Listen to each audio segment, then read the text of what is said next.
Empty stool. They say a stool is just wood. But not this one. Not the small, three-legged stool beside the fire. Because that stool once held the heart of a family.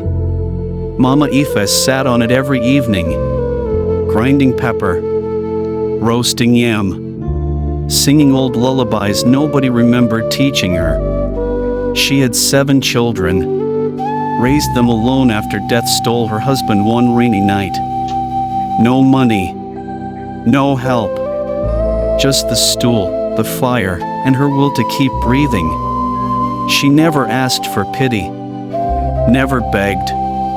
Even when the roof leaked, even when her hands bled from cutting wood, she smiled.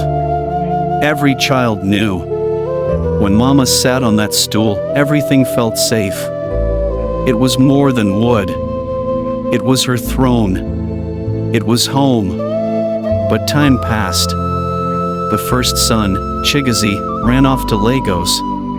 The second, Ifunanya, married early to escape poverty.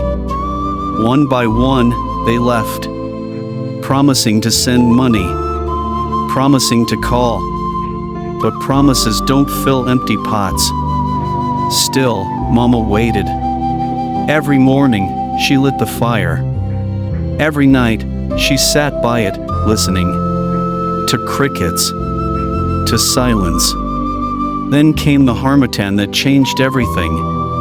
She slipped while fetching firewood. The neighbors carried her home. She lay weak beside the stool that had once carried her strength. She whispered to the woman next door, "Tell my children, the stool is still waiting." That night, she coughed blood. And by morning, she was gone. They buried her with the stool beside her. No gold casket. No music. Just a mound of red earth.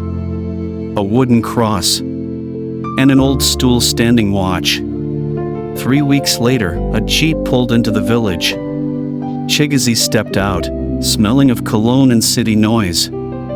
He asked, "Where's Mama?" No one spoke. They just pointed.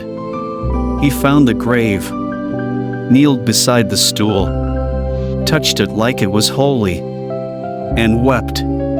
Not because she was gone, but because he wasn't there when it mattered. He remembered how she waited, how she sacrificed, how he didn't call, didn't visit. Now the stool was empty, and so was his heart. So if you ever visit a quiet village and see an old stool by a grave, don't laugh. It might just be wood to you, but to someone, it was everything. Because sometimes, love doesn't wear crowns. It sits quietly, by the fire, carrying a family. And when it's gone, only silence remains.